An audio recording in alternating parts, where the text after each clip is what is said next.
Hey guys, Andrew Houston here from for Contractors, and we are here with Rick, and we are specifically going to be talking about taking your contracting business to the next level. I mean, really, leapfrogging your business from today into the future, differentiating yourself. And the biggest thing we're going to talk about today is how to virtualize your crews from the perspective of dispatching them.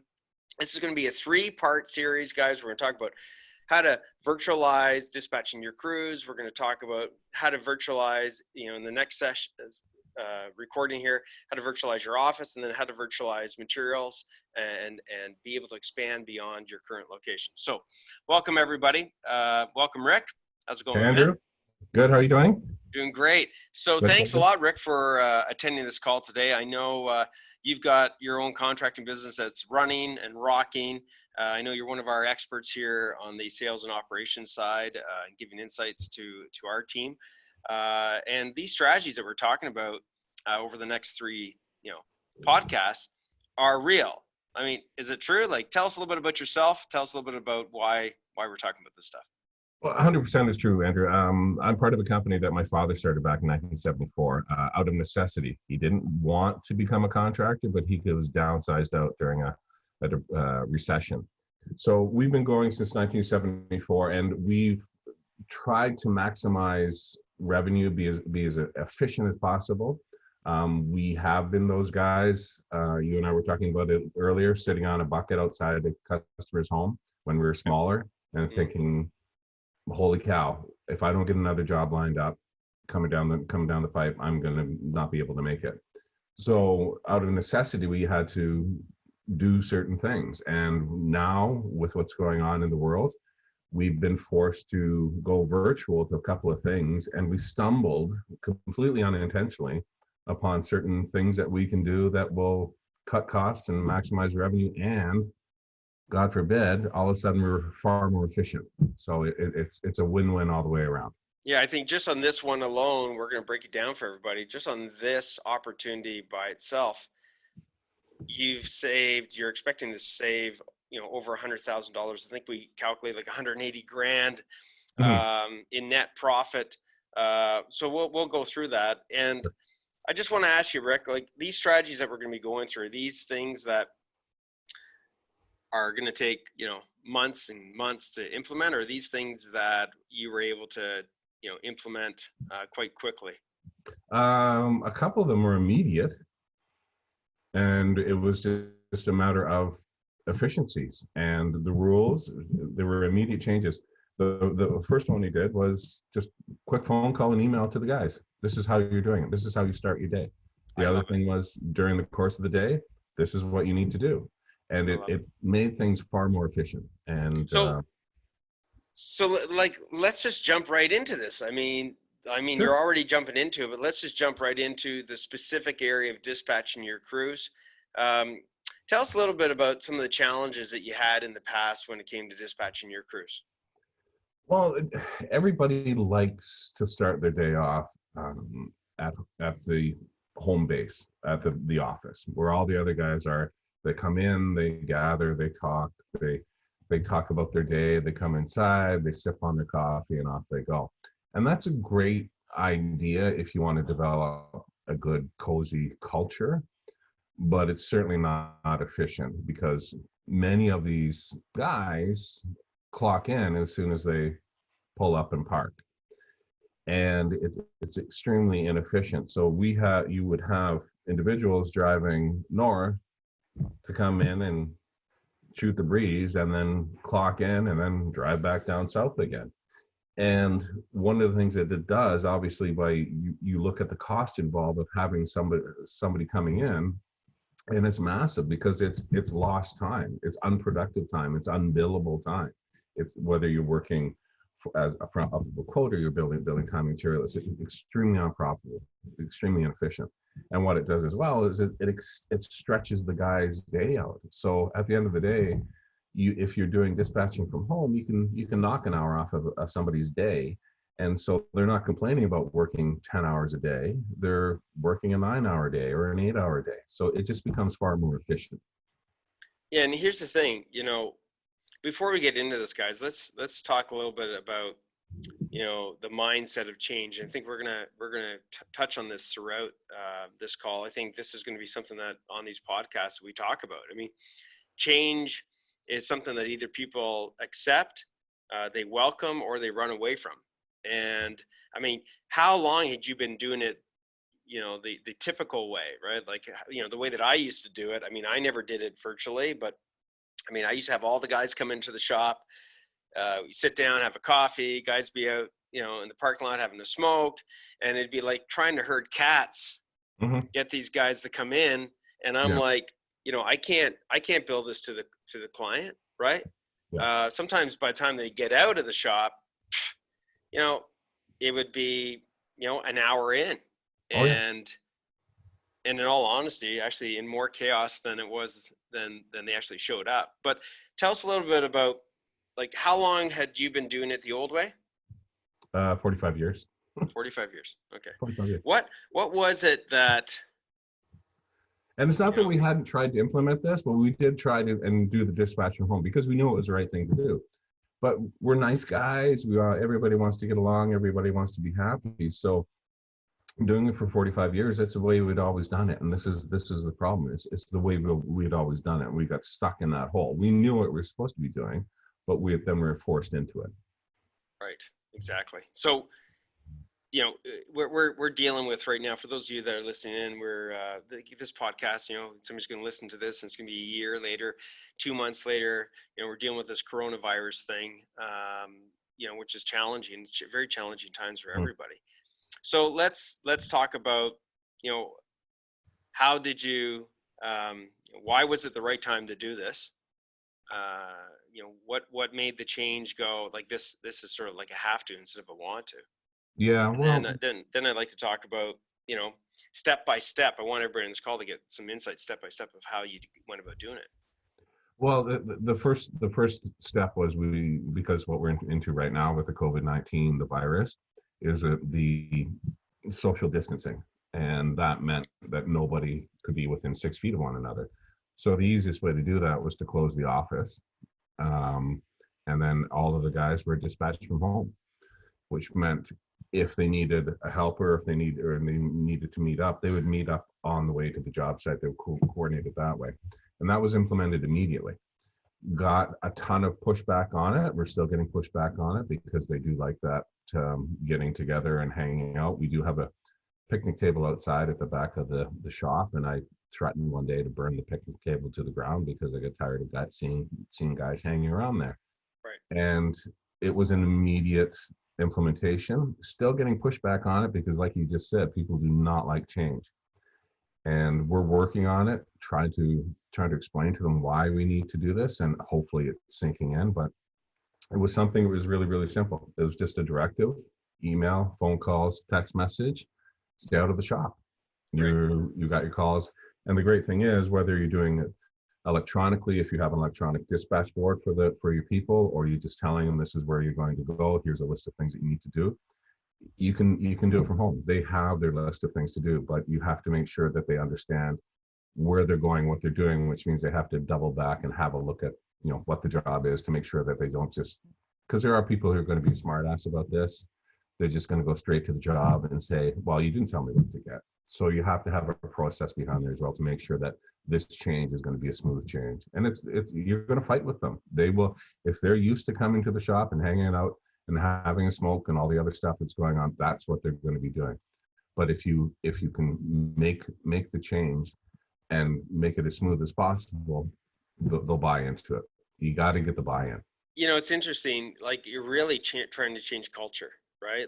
You're Absolutely. trying to change, the way that these guys hang out with each other. And I mean, throughout these podcasts, guys, there might be a little bit of coaching going on to help out Rick. Again, Rick doesn't have all the answers, No. but maybe there's some different angles that we could look at. So I'll come back to some of those different suggestions in just a minute. But so you dispatch the guys from home. Yep. As far as technology goes, what is some of the technologies that you put into play? And tell me about, like, did it cost you like 2-3 grand a month in technology? Like, was it really difficult to work with that technology? So let's talk about, like, first of all, what's some of the technology that was needed, and how did Well, you go about well, doing that? we were fortunate that the guys are already set up with iPhones and iPads to do the work they need to be doing. The other thing that we do is we do training 2 times a week in the office, and that's still something we're trying to sort out. That because they're not coming to the office, still need to stay in touch with the people in the field, and you have to assign that job to somebody specific in your company. So if you're a smaller shop and you've got three people, then you can manage those 3 people. But if you're bigger, you got 10 or 15 or 20, then you have to assign that task to a team lead if you have one, or service manager, whoever it is. You have to assign those tasks. So we're still navigating the whole virtual meeting thing, but we are in the process of setting up Zoom with everybody, because it's Right. a lot of tablets. We have to get that all figured out. But we do phone calls, we do Zoom meetings between the managers, and try and stay in touch as much as possible and make sure that everything's getting filtered down to everybody. So the technology's Beautiful. there. So go ahead and use it. How And much does Zoom cost you a month? 10 bucks, right 20 now, bucks? and if you want the basic one, it's free. So Interesting. if you're smaller, and you don't have to use Zoom. There's other options. There's FaceTime. There's all kinds of things that you can do that don't cost you anything. Right. So I mean, Totally. you can do that kind of stuff. So take advantage of the technology. It's there.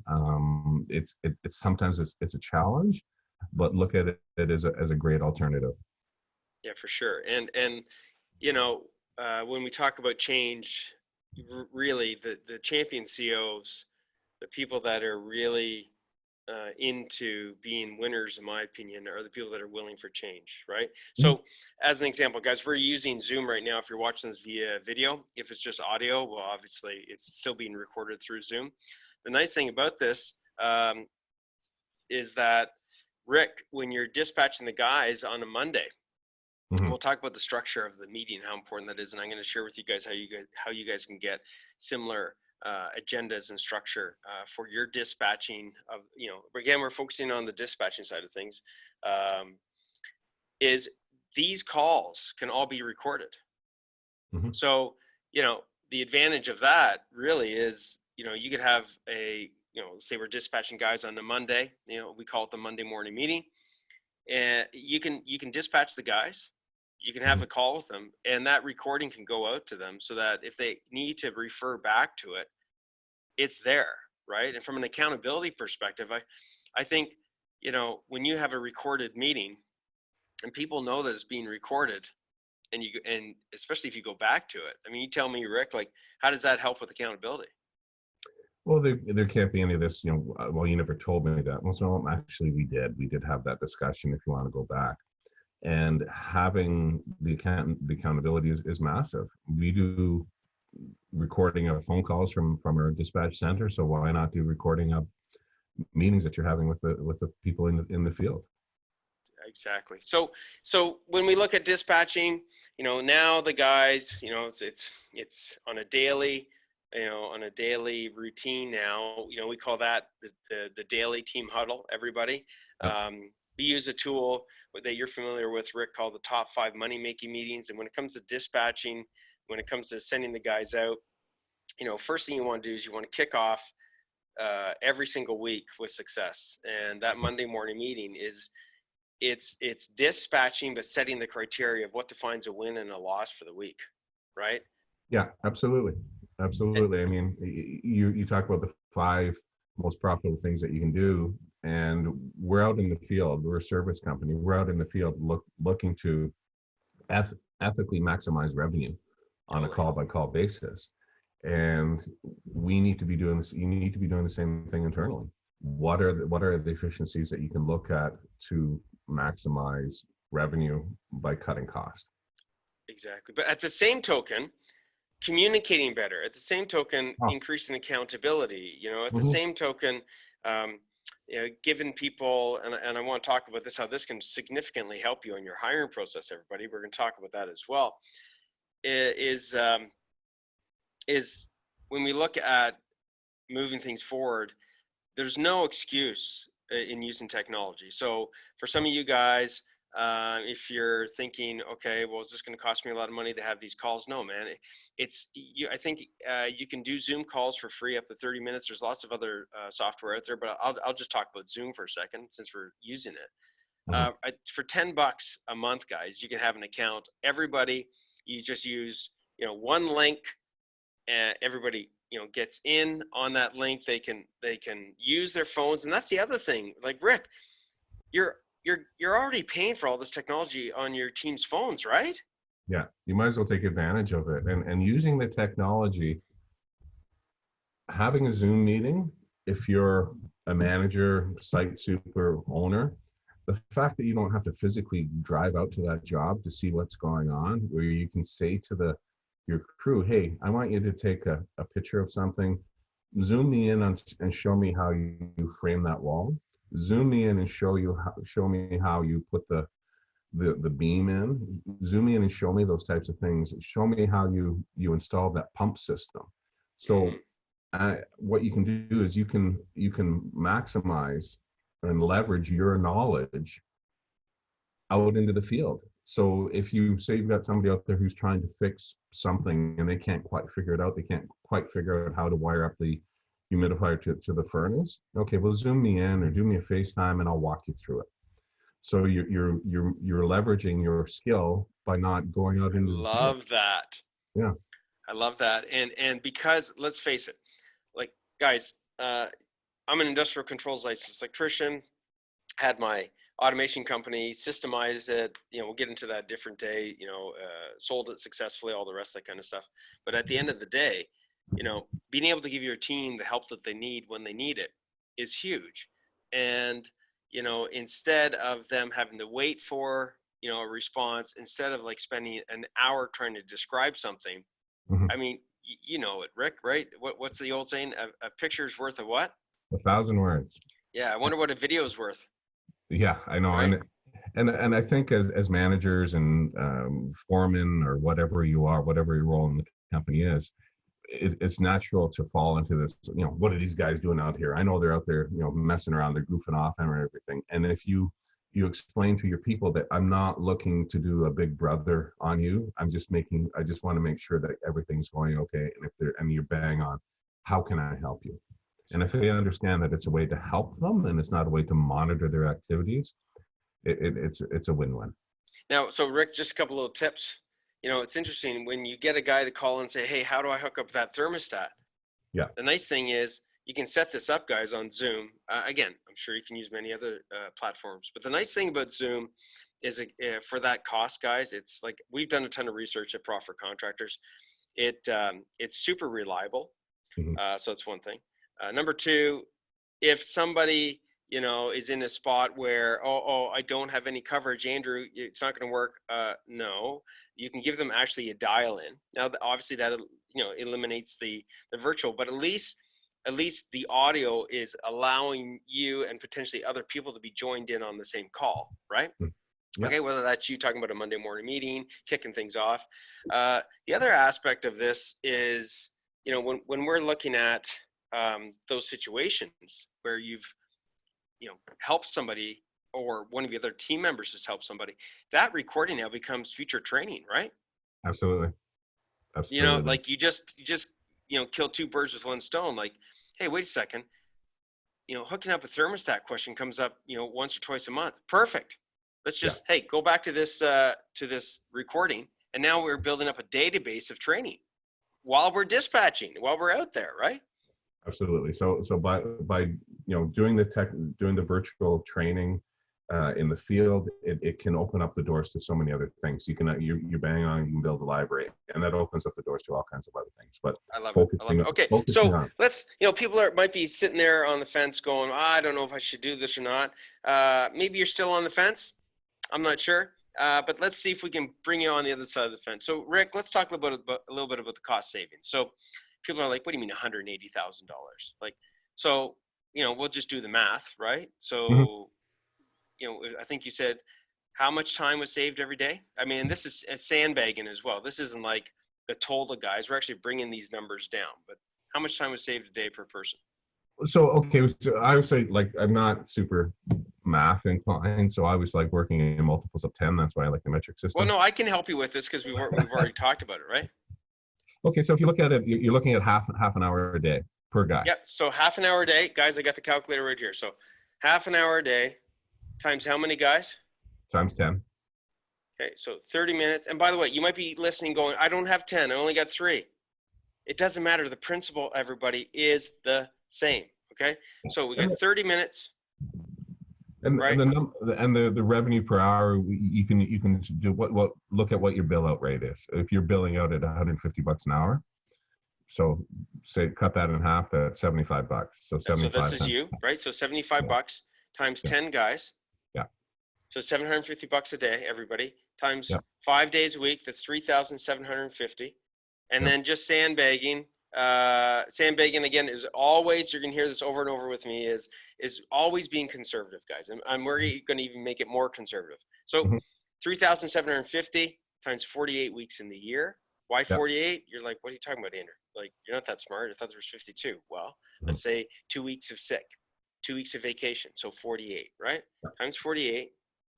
Look at everybody. There it is right there. $180,000. So let's say it's half that. Let's say you've only got 5 guys. Okay, that's $90,000.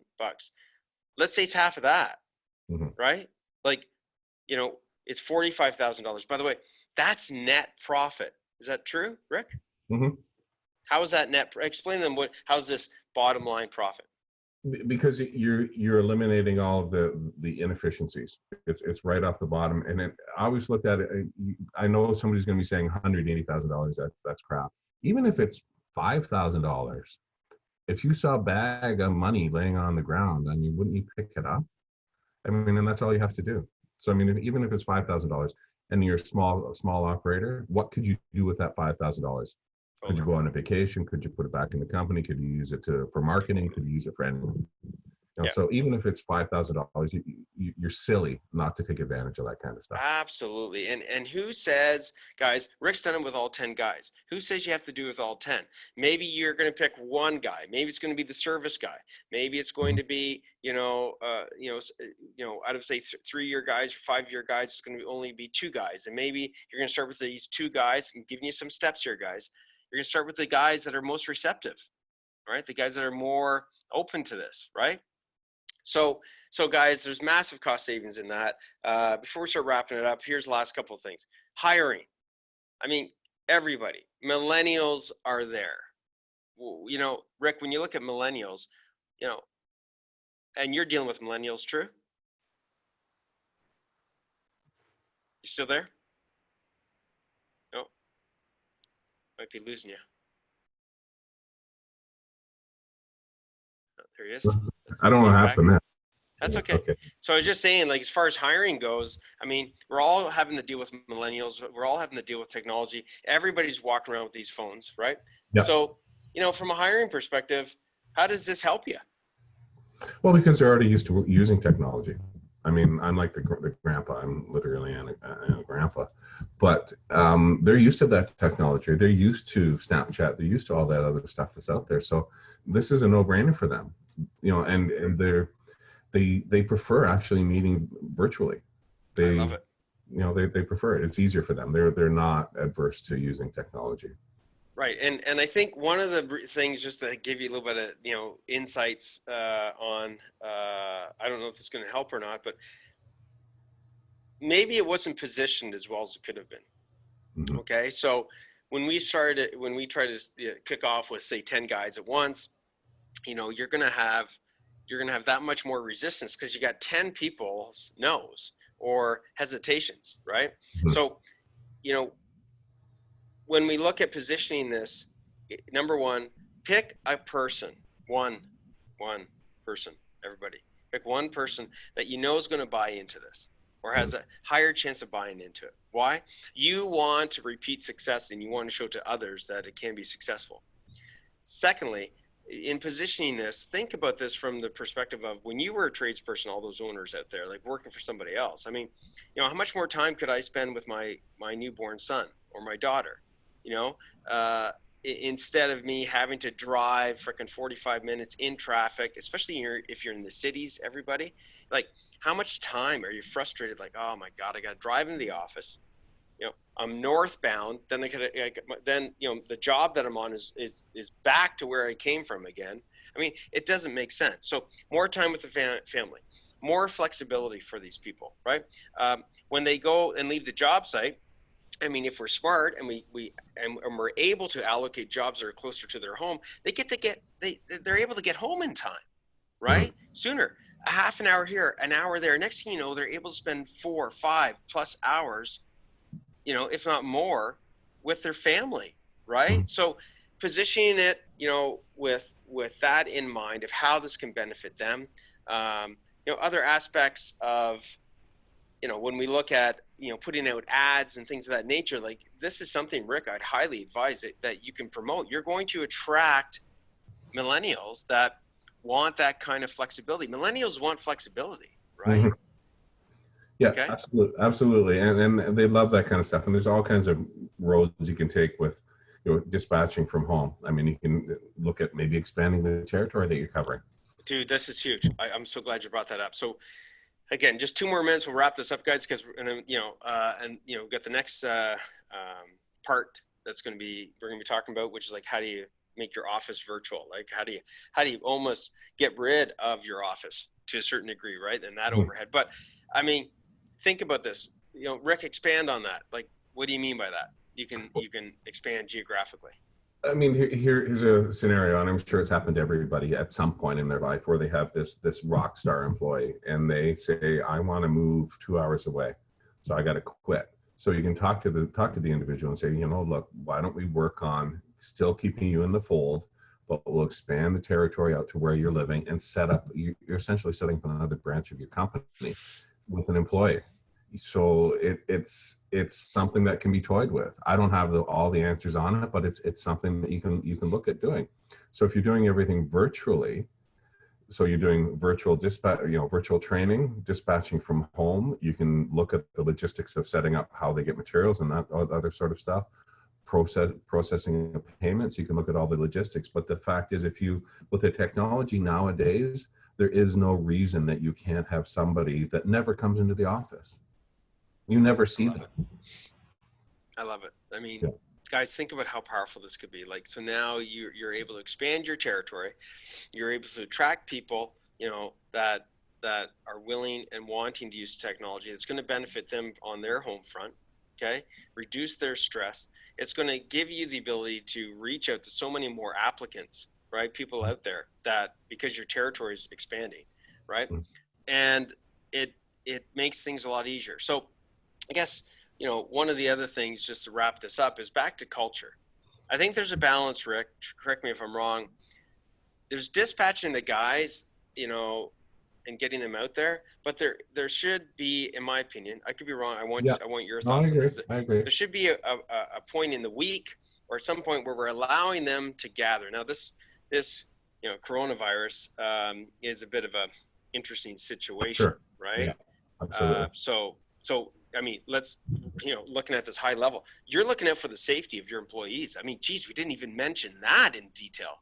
No, right now. They're able to make money, right? They're able to go home and, and we've reduced from an impact as far as team member to the team member,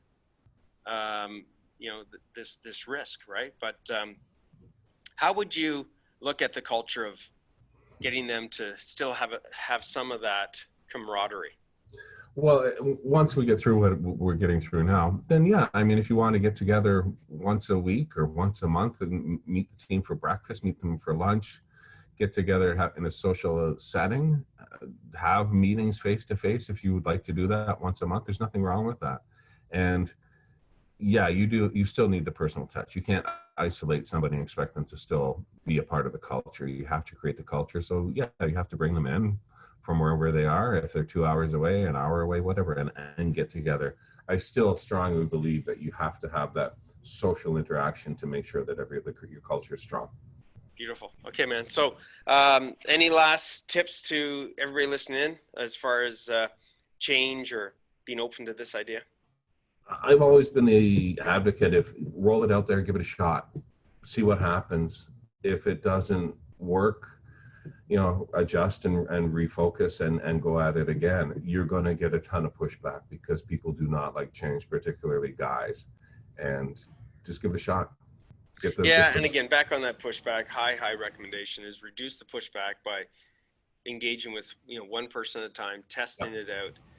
There's nothing worse than getting something that's really powerful and really beneficial for everybody to be kiboshed because we had a couple of little hiccups here and there, right? So set the expectations, pick the person or a couple of people, set the expectation, what you're trying to do, why you're picking them, from the perspective of that they're open, they're innovators, they're looked upon as people that we respect their opinion on. Let them know there's going to be maybe some hiccups. Maybe dispatch guys instead of dispatching the whole week. We could dispatch maybe just, okay, let's start off with, dispatching 1 to 2 days a week, and then we can grow from there. Small steps, tested and measured, allow us to grow and allow us to change in a way that reduces resistance, increases speed. I always talk about slowing down the speed up, right? Let's slow down the speed up. But there's nobody that can't use this. Rick, you learn this technology, right? You and I aren't young bucks anymore. No, I used to be, but yeah. Okay, so and if you guys are looking for more insights on like how you can get more structured meetings, if you're looking at, I talked about the top 5 money-making meetings. It talks about how to kick off a Monday morning meeting, how to reflect on Friday, how to make sure you're tracking your guys regarding a team huddle, and a whole bunch of other meetings regarding, how to review financials and looking at sales and things of that nature. Hence 5 money-making meetings. Go to the website, www.profitforcontractors.com. That's profitforcontractors.com. You guys can get a copy of that. And if you want, if you want to have a chat with our team to give you guys some more insights, more details on this, and see, if or how we can help you, then you can book in for a chat with one of our experts, like Rick as an example, and we'll catch you guys on the flip side. So thanks a lot, Rick, for having this call today, and we'll be. I'm looking forward to the next podcast. We got part 2 of this. Yeah, me too. Which is all about the office outsourcing, right? All right. Thanks, Andrew. Thanks, man. Cheers. Yeah.